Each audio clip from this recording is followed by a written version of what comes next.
Hello, my beautiful butterflies. This is your girl, Dawn'e Hester, otherwise known as the Singing Nurse, and you are now tuned in to Takeover TV.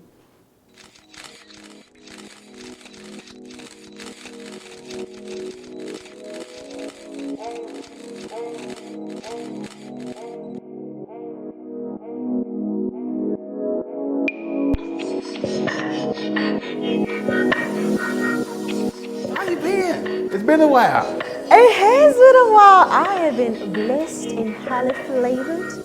God is good. I'm still doing my NICU nursing, so I've been doing a lot during this pandemic, helping in the neonatal realm. And then I got some awesome, wonderful things that's happening in the music career. So it's amazing what half a year can do, and how far I've come and how farther I have to go. But I'm blessed to be in the now and blessed for this journey. Let's get into the pandemic. Let's get this out the way. Come on. Let's get this out the way. I know you're deeply involved due to your job. Yes. How's that been for you?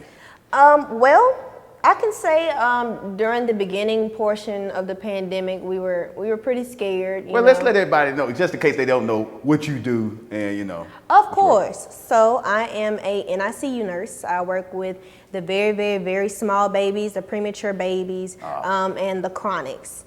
So that is my lane. That's what I love to do. I love to be in there with the babies and watch them grow. That's just a beautiful highlight of my life, is to just be there with babies.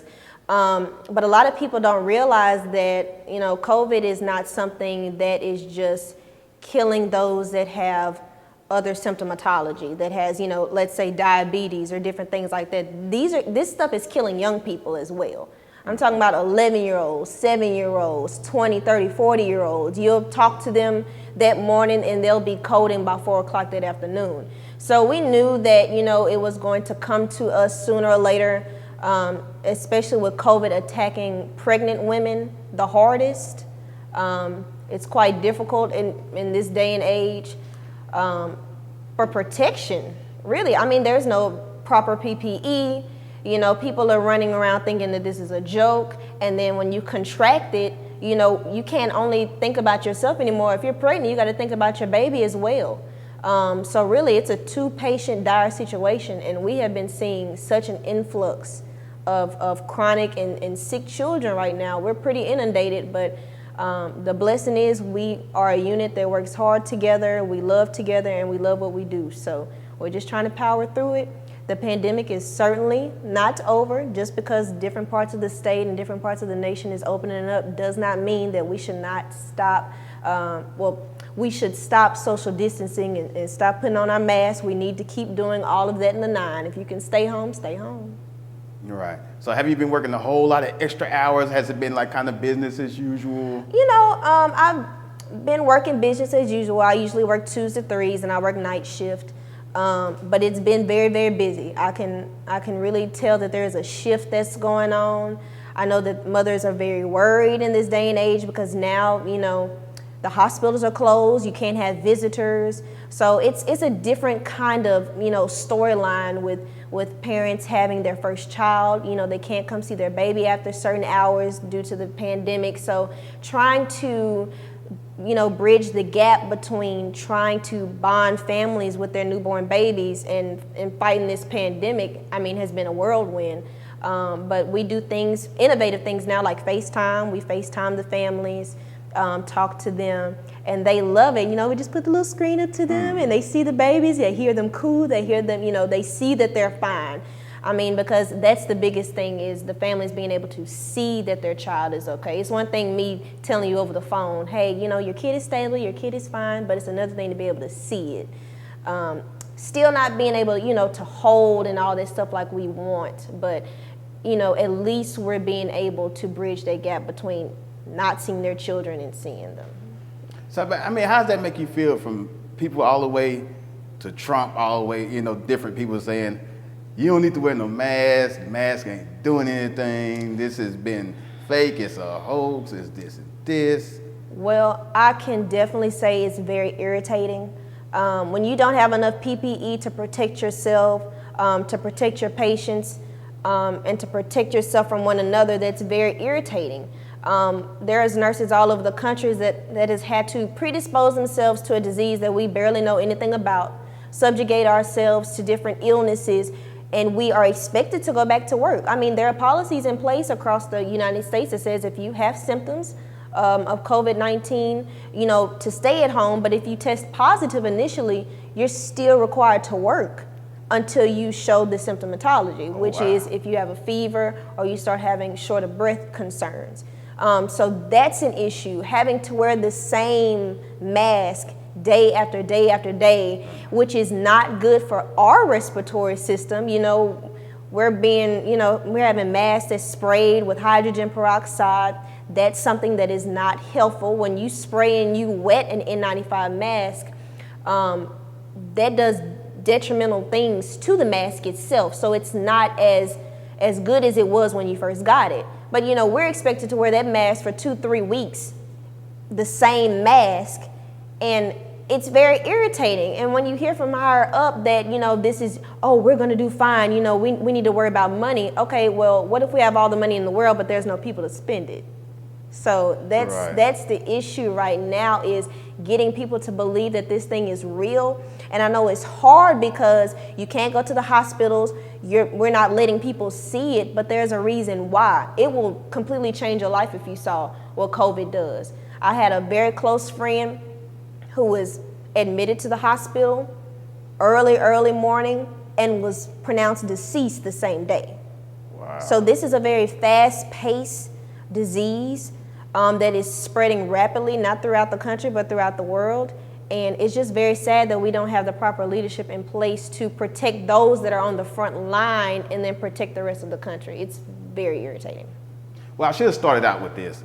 I want to personally thank you and the rest of everybody else that's on the front line at our hospitals, taking care of the babies, the moms, the sick, the injured, etc. So big thank you from myself and probably a lot more people. Definitely appreciate it. We just need all the prayers and the support that we can get at this time, and just protect yourselves. Stay at home. We're fighting for you on the front lines. The best thing that you can do as a thank you to us is to stay at home and protect your family and loved ones. I understand that front line thing, being in the military. Yes. Yeah. I get it. You already know. I get it. So let's move on. Let's lighten it up a little bit. Let's talk about Dawn'e, the singer. All right. What you want to know? Open book. Last time we talked, you were just getting started. Yes. You was doing some things, but now I've learned or seen that you've accomplished quite a bit. I have. And, it's crazy how this journey is going. And my mother tells me every day, there's purpose behind the pause. If you just wait on the Lord, if you just continue your course and continue your path, then things will open up for you. And, sometimes as a new artist, you're frustrated because you feel like you're hitting a brick wall and you're like, what can I do to be seen? There's so many people in the world right now that is trying to do the same thing as I'm doing. So how can I be that one thing that's like, okay, I see you. You know what I'm saying? But really, it all started with a viral video of me singing a Zeta song that I wrote. And it took off from there, got into the hands of someone named Edwin Tony Nicholas, who has written for Gerald Levert, Joe, 3LW, Patti LaBelle, Backstreet Boys. I mean, big names, has a discography. I'm talking about over 268 songs. Saw that, got to his desk, and he took a chance on me, flew out to Cleveland, Ohio, and literally the rest is history. I was able and blessed to be able to sign with Land Media Group based in Cleveland, Ohio, in conjunction with Sony Music. Congratulations. I got good, and the orchestra. So it is crazy. I'm so excited for this journey. I'm so excited to get fresh, clean music that's out there that means something, that pierces your spirit, pierces your soul, and gets your mind moving. You know what I'm saying? Also, special shout out to Teese Williams. If y'all look up who that is, Teese Williams, she has founded $1 Billion Baby, Okay, y'all know who that is, the baby. Yeah. $1 Billion Baby, 3LW. She discovered Joe, CC Patterson, finally it happened. Yeah. Okay, then. And then was the manager for the Cheetah Girls. So it is just a blessing to be on her list now of people that she has been able to work with and help develop and cultivate. And I'm just excited for this journey. So what was it like when you first got notified that like, hey, we're interested in you? Did you think it was a hoax? Or you like, I don't know. So what was that feeling like when you first seen the email or the phone call or however they notified you? Well, I stepped out on faith, went to Cleveland, Ohio. They wanted to see if I can write. I wrote a slew of songs, recorded all of them in a time span of 24 hours, divided that up accordingly over 3 days. They listened, they saw that I can write, they liked my spunk, they loved that I was heavily deep in my spirituality. And being a secular singer as well, I can turn it off and turn it on. And so we began talking about the process of, what if we sign you, this is what would happen. These are the steps that would happen. And, I was very excited. I was ready, and gave a lot of deep prayer, thought, made sure that my legalities is clear. Yeah, we seen a couple artists get caught up in that lately.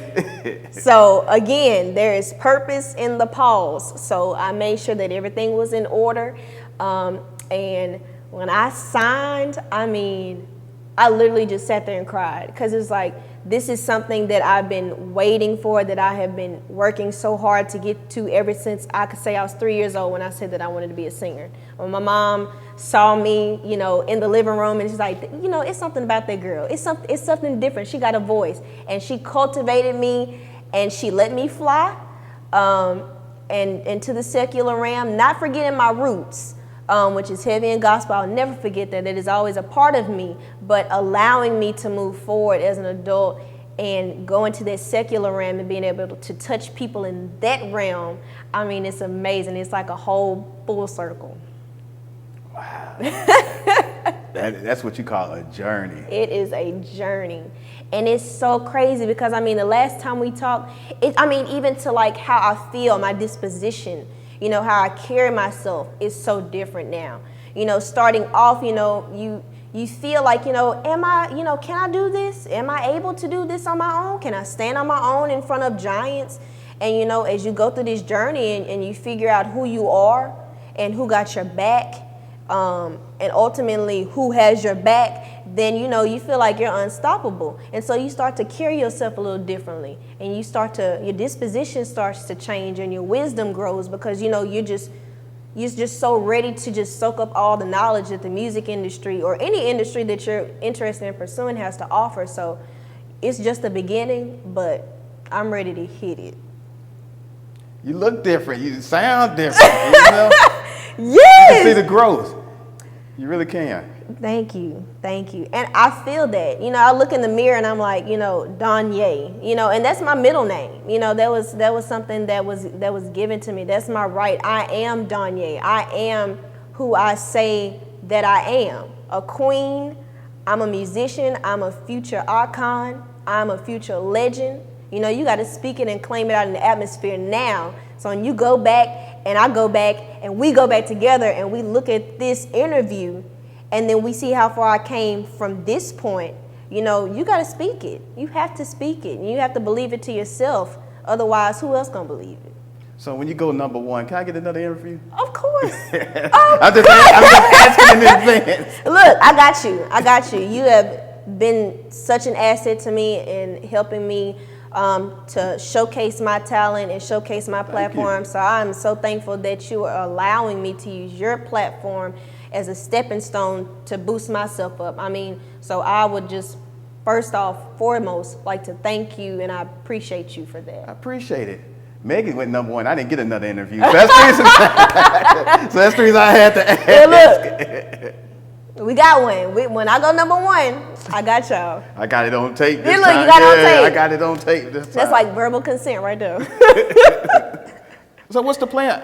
Any videos dropping? Any albums dropping? Or is everything kind of on hold because of the COVID-19? Well, yes, there were things that are on hold, as well as the whole entire music industry. I mean, combined, there was a lot of things that was on hold due to the pandemic. You know, I wanted to be sensitive to what's going on out here. And you know, I felt, as along with my team and the president of the label as well with Sony, that it just would not be appropriate with me, foremost being a nurse and taking care, you know, of our people, that, you know, that it would look kind of selfish, you know what I'm saying? So I decided, and we all decided in conjunction, we're gonna wait. There's purpose in the pause. There is a green light that's coming. But we wanted to make sure as well, I wanted to make sure that my patients foremost was taken care of first. So now that we're starting, I don't know if we're starting to see a light at the end of the tunnel, but, you know, making sure that my patients are okay foremost. You know, I've worked so hard for that degree, and I'm gonna keep up with that degree, taking care of them first, and then when the coast is clear, you know, when people feel, you know, that they're ready to open up, then we're going to release some things. But I mean, when the floodgates open, they gonna open. I have some music that's coming out in conjunction with the Muhammad Ali documentary. That's huge, huge, huge. I'm so blessed for that opportunity, and have a lot of things that's coming down the tailwind. So I'm very excited, but I'm just waiting on the right timing. Congratulations. Thank again. you, thank you. So did you get a chance to meet any other big artists, or not yet? Not yet, but it's coming. I mean, Edwin definitely. Tony Nicholas. I mean, come on now. This man has written for legends. Legends. I mean, people that I grew up with. And the fact that I'm working with Teese Williams, who's worked with all of these powerhouse people, I mean, legends in the industry, and those that are taking over the game as we currently speak. I mean, that is crazy. It's amazing how paths just intertwine and connect, and all about the timing. I mean, I can't stress that enough with artists and different people that's pursuing different things. It's all about the timing. You can mess up something that is so beautiful based on timing. So the fact that we were able to get that underway is just, I'm excited. So those people, they're legends in my eyes. Yes. You know, I've seen you perform at Words a lot. I remember that before.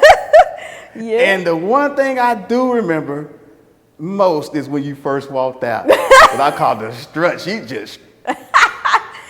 Oh yes, Like, you know, we gotta have an look at entrance. that. We have to have an entrance. We have to. I'm sorry? Yes. Yeah. I like to incorporate, and it's funny that you say that, because I love to incorporate Black icons into my fashion wear, into my overall look. It's kind of like an ode. So when I walked out on that concert with that long dress, that is Supremes, you know what I'm saying? The ponytail pulled all the way back, that's Alicia Keys, you know what I'm saying? And to be able to incorporate different, like my outfit today, this is an ode to Beyonce, Megan Thee Stallion. Savage, come on now. I'm a savage. Come on, look. So yeah, it's an ode. I really don't listen to me. Yeah, so it's, you know, with my outfits and my wears, and shout out to Jalen Lewis who put this and incorporated this together. You know, I like to incorporate powerful Black women into my wear. It's just an ode and a nod, overall respect to them for paving the way so that I can come through. So what did you remember most about that night? Oh my goodness. The rain. I mean, it was pouring. It did rain that night. Down, I remember that. and yeah. I just remember, like, God, wait a minute. Like, I've worked so hard, you know, I prayed, you know, and, you know, there was a tornado warning, and I'm sitting there at my home getting ready, you know, my makeup crew is there, and I'm just like, I'm sitting here looking at the rain point. I'm like, nobody's gonna come. Nobody's gonna come. My mom's freaking out. Nobody's gonna come. And when I walked out, when the band played, and it was packed to full capacity. There was not one seat. I mean, the love and support that Shreveport has shown to me is ridiculous. I mean, that was torrential rains that day. And the fact that those people came of different races, backgrounds, religions, we just all went to one spot and jammed and had a good time. I mean, that is something that I'll never forget, the rain. And, you know, there's substance in that too. Rain, you know, grows things. So that was like my hello, my introduction to the world. And then it was raining on top of that. I mean, it was just the overall ambiance and the fact that people came through that to see me. I mean, that spoke volumes. I'll never forget that. Never. Hester, Hester, on all social media platforms. You can find me on Snapchat, Instagram, Facebook. I'm on all of the things. Even there's this new app called Voicey for those that are, you know, interested in just, it's pretty much an Instagram, but it's a composition of music, which is the coolest thing. So it's a whole entire group of people, you know, that some make beats and then you can sing on the beats. It's the coolest thing. So I'm on there too, Dawn'e Hester. You can find me on all social media platforms underneath that name, that alias. Look at it. Oh, I'm gonna get the question in. Here Oh, look, I'm ready. Here we go. You get one feature with either Beyonce or Rihanna. Who you taking? Beyonce. Cut the camera. Cut it! I understand that Rihanna has more #1 hits, but does that always matter in terms of longevity? Beyonce is known as an icon, as a legend. She has solidified herself in music forever. So therefore, I have no choice to go with Queen B. I love Navy. I love Rihanna. Come on now. Rihanna's my girl. I love Rihanna. Don't get me wrong. I mean, her musical contributions are crazy. 15 years and being in the music industry, that's crazy. I respect her and I love her. But in terms, if I only had one shot and I'm doing a feature, I'm going with Beyonce. I'm sorry. And Beyonce, I can't blame you. I mean, you can't go wrong with that. Her thought processes on music, like if you just sit back and you listen to the music, I'm talking about some inflections that she has, her 4-part harmonies that she has in the background. I mean, it's just the incorporation of different musical instruments that you would not, you know, think would go, flows seamlessly. It's just like the whole fact that she is a composer. You know, it goes beyond just singing. She is a composite, holistic artist. So like when I hear different inflections and I hear the cymbals and the 808s and all that stuff and how it just blends together, I'm sorry. Dead. Queen B, so sorry. Next. Well, Dawn'e, you are now a Takeover TV superstar. Oh, I'm excited. And there it is. And there it goes.